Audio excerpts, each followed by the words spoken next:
समान अधिकार। श्री चिंतामणि, मेरी समझ से समान शब्द जोड़ना बहुत महत्वपूर्ण नहीं है, इससे कोई खास उद्देश्य सिद्ध नहीं होता। राजा नरेंद्र नाथ, डॉक्टर अंबेडकर के दस्तावेज में इस शब्द का प्रयोग है। अध्यक्ष, प्रत्येक नागरिक अपने अधिकारों का स्वतंत्र रूप से उपयोग करें, यह तो आप सुनिश्चित कर सकते हैं, लेकिन यदि कोई नागरिक इन अधिकारों का उपयोग समानता के लिहाज से नहीं करता तो यह उसकी जिम्मेदारी है, सरकार की नहीं। राजा नरेंद्र नाथ, बिल्कुल ठीक। अध्यक्ष, स्त्री पुरुष शब्द हटाए जा सकते हैं। डॉक्टर अंबेडकर, पैराग्राफ के अंत में अधिकारों शब्द के बाद बिना किसी भेदभाव के शब्द जोड़ देने चाहिए। अध्यक्ष, इसमें तो लिखा ही है नस्ल, जाति, वर्ण या लिंग का भेद किए बिना। डॉक्टर अंबेडकर, अस्पृश्यता शब्द होना चाहिए, यदि होना चाहिए, शायद आपने जोड़ा भी है। अध्यक्ष, अस्पृश्यता नस्ल और जाति शब्द तो है ही। डॉक्टर मुंजे, मैं समझता हूँ यह ठीक है। डॉक्टर अंबेडकर, मैं समझता हूँ कि स्थिति को और स्पष्ट रूप से रखने के लिए उस शब्द को जोड़ना आवश्यक है। अध्यक्ष, हम ऐसा कोई दस्तावेज नहीं तैयार करना चाहिए जिसके शब्दों और वाक्य विन्यासों को पढ़कर जनता हंसे। डॉक्टर अंबेडकर, जाति और अस्पृश्यता में हमें भेद करना ही होगा। बहुत सी जातियों के लोग अस्पृश्य नहीं हैं। राजा नरेंद्र नाथ, मुसलमानों में भी जातियां हैं। दीवान बहादुर रामचंद्र राव, अस्पृश्यों के बीच भी जातियां हैं। जाति शब्द का संदर्भ व्यापक है। श्री फुट, मेरे विचार में अब इस अवसर पर यदि कोई बहुत महत्वपूर्ण संशोधन सुझाया जाए तभी हम कोई संशोधन करें, अनावश्यक फेर बदल ना करें। डॉक्टर अंबेडकर, मैं चाहता हूं कि अस्पृश्यता के संदर्भ में सामाजिक और नागरिक अधिकारों का उल्लेख किया जाए। अध्यक्ष, अस्पृश्यता सामाजिक अधिकारों का उल्लंघन है। यदि आप किसी सामान्य सिद्धांत को किसी विशिष्ट संदर्भ से जोड़ेंगे तो उस सिद्धांत की महत्ता कम हो जाती है। सामान्य सिद्धांतों को व्यापक संदर्भ में ही देखना चाहिए, तभी वे प्रभावकारी सिद्ध होंगे। हमें किसी एक समस्या से नहीं जुड़ना चाहिए। इसलिए मैं चाहता हूं कि सामाजिक अधिकारों के सिद्धांत को संक्षेप में ही रखने दें। बहुत ज्यादा शब्दों को जोड़ने से उसका महत्व कम होगा। डॉक्टर अंबेडकर, आपकी बात सही है, लेकिन मैं फिर कह रहा हूं कि सिद्धांतों की व्याख्या कई तरह से की जा सकती है। मैं चाहता हूं कि इस रिपोर्ट पर आगे जो भी व्यक्ति कोई कार्रवाई करे वह इस उप समिति की इस भावना को जरूर समझे कि हम लोग अस्पृश्यता के आधार पर किसी के साथ भेदभाव बरतने या उसे अयोग्य करार देने के खिलाफ है। अध्यक्ष, अगर इस बारे में किसी को कोई आशंका है तो मैं समिति से परामर्श करके उसे दूर कर दूंगा। डॉक्टर अंबेडकर, क्या आप अभी अपनी बात पर अड़िग हैं? डॉक्टर अंबेडकर, मेरी आपत्ति दर्ज होनी चाहिए ताकि सारी बात स्पष्ट रहे। अध्यक्ष, एक सुझाव आया है कि विभेद शब्द की जगह पक्षपात शब्द लिखा जाए, इसे स्वीकार किया जा रहा है। डॉक्टर अंबेडकर, हाँ, यही उचित है। अध्यक्ष, यह ठीक होगा। डॉक्टर अंबेडकर, बिल्कुल ठीक। मेरा सुझाव है कि वाक्य में आखिर में बिना किसी भेदभाव के शब्द आने चाहिए। अध्यक्ष, तब आप कृपया यह संशोधन करेंगे, फिर यह बिना भेदभाव के पढ़ा जाएगा। डॉक्टर अंबेडकर, हाँ। अध्यक्ष, ठीक है, कृपया यह संशोधन कर लें, यह अच्छा संशोधन है। डॉक्टर अंबेडकर, इस समिति के समक्ष विभिन्न समुदायों की जो मांगे रखी गई हैं, पैराग्राफ 3 उन सबका सारांश है। अध्यक्ष, हाँ। डॉक्टर अंबेडकर, मेरा एक सुझाव है, दलितों ने इस आधार पर कि उनकी स्थिति अन्य अल्पसंख्यक वर्गों से अलग है, अपने हित में जो मांगे रखी हैं उन्हें भी इसमें जोड़ना चाहिए। जोड़ने से मेरा तात्पर्य यह नहीं है कि इस सम्मेलन ने इन मांगों को स्वीकार कर लिया है, किंतु पूर्णता के लिए उन मांगों को रखा जाए। इन मांगों के संदर्भ में उपयुक्त पैराग्राफ में एक और पैराग्राफ जोड़ दिया जाए जो इस प्रकार हो: दलित वर्ग के लोग चाहते हैं कि अस्पृश्यता को कानून के द्वारा पूरी तरह समाप्त कर दिया जाए, अधिकारों के स्वतंत्र और निर्बाध उपयोग की गारंटी दी जाए और इसके प्रति किसी भी तरह की लापरवाही या गृह के खिलाफ उन्हें गवर्नर जनरल और भारत मंत्री के समक्ष अपील का अधिकार हो। अध्यक्ष, लेकिन आप मुझसे सहमत होंगे कि तमाम सुझावों के बारे में अभी और भी ब्यौरा जुटाना पड़ेगा। जो भी व्यवहारिक होंगे उन्हें तो लिया जाएगा। डॉक्टर अम्बेडकर: मैं सहमत हूँ अध्यक्ष। कुछ विधायी और कुछ प्रशासनिक। डॉक्टर अम्बेडकर: लेकिन इस समिति के समक्ष विभिन्न समुदायों ने अपनी क्या मांगे रखी हैं और दलितों ने अपने हित के लिए इन मांगों के अतिरिक्त क्या क्या मांगे रखी हैं। पैराग्राफ उनका सारांश तो प्रस्तुत करता ही है, इसे तो जोड़ा ही जा सकता है अध्यक्ष, लेकिन इसमें है तो बिना किसी भेदभाव के इत्यादि।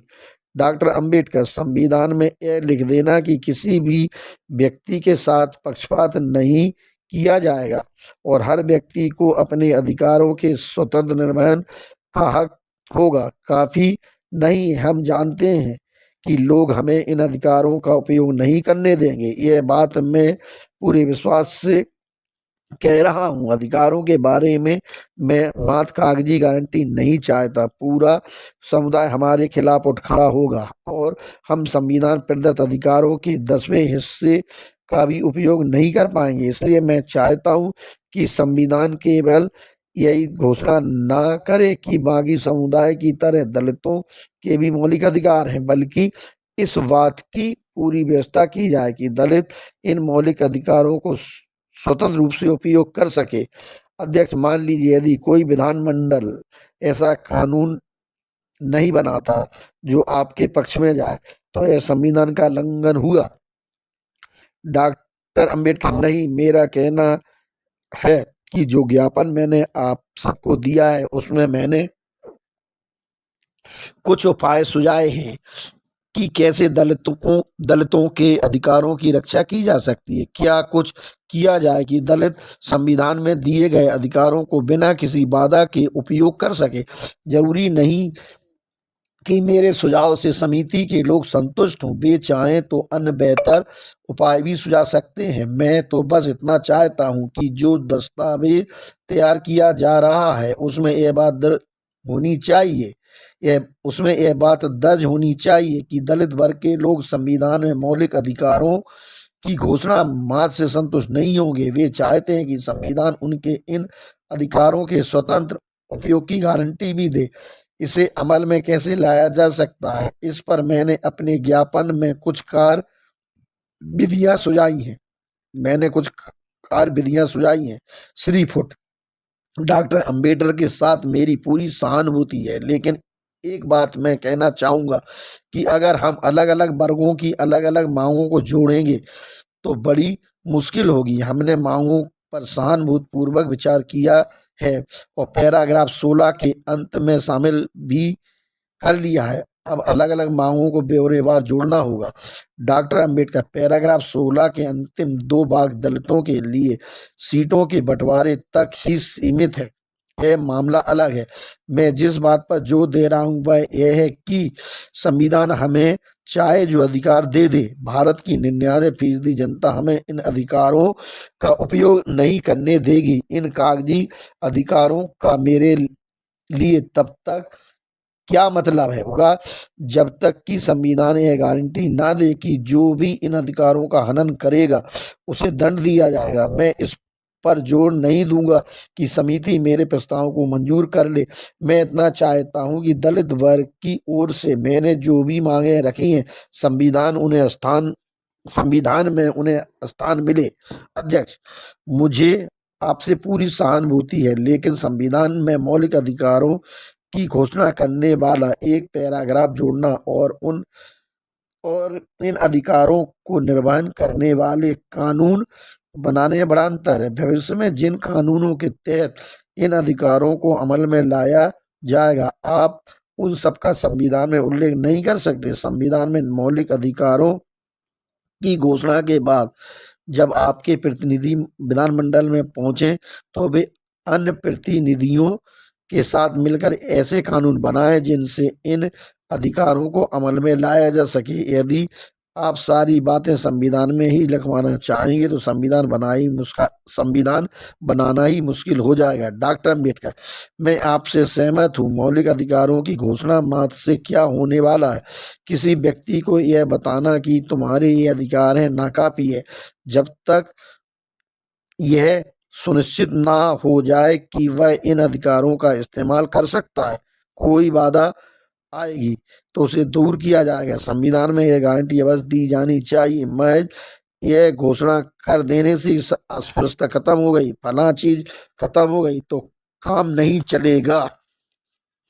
अध्यक्ष, हम सारी बात समझ गए हैं, इसलिए उसे बार बार दोहराने से क्या लाभ? डॉक्टर अंबेडकर का कहना है कि संविधान में मौलिक अधिकारों की घोषणा का तब तक कोई अर्थ नहीं जब तक कि इसे कानूनी रूप से लागू करने की गारंटी नहीं दे दी जाती। कानून द्वारा इसे लागू करने के लिए ऐसे कानून होंगे जो मौलिक अधिकारों के हनन से संबद्ध अपराधों को परिभाषित करे और दंड सुनिश्चित करे।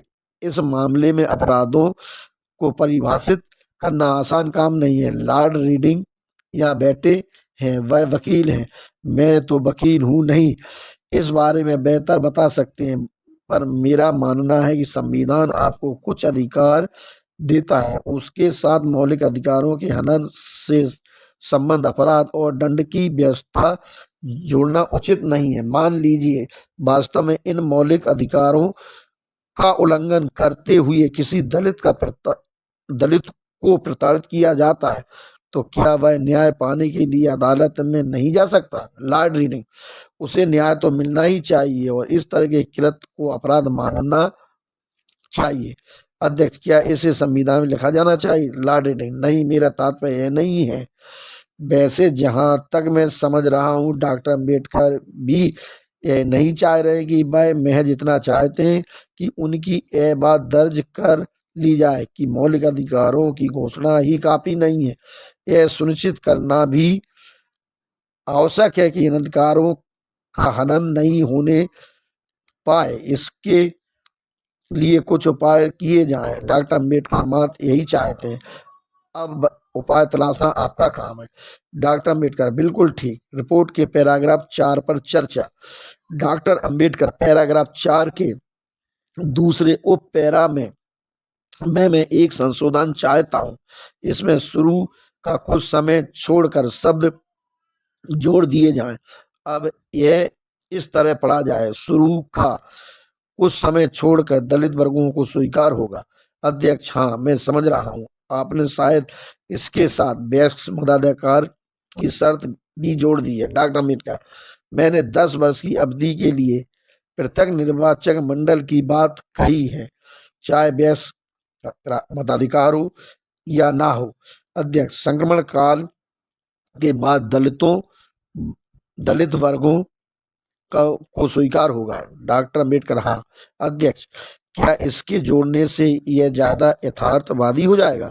श्री चिंतामणि, बशर्ते कि निर्वाचन वयस्क मताधिकार के सिद्धांत पर हो।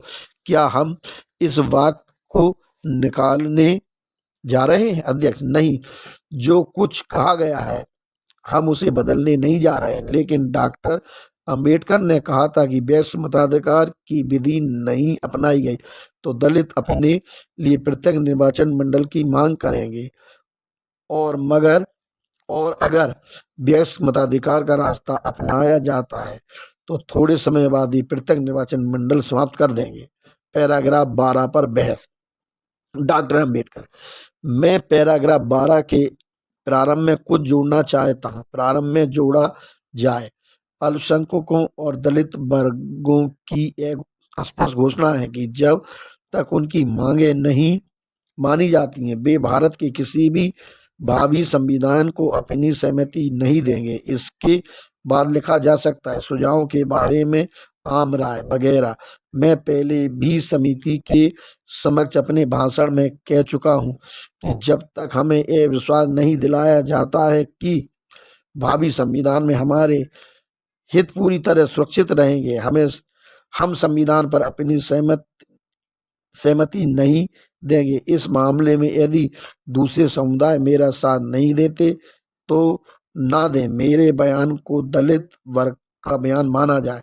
अध्यक्ष हाँ, अपने बयान अध्यक्ष हाँ, आपने बयान दिया था और मैं आपके बयान का व्यक्तिगत बयान नहीं, एक प्रतिनिधि का बयान मानता हूँ, लेकिन यदि हम आपके व्यक्तिगत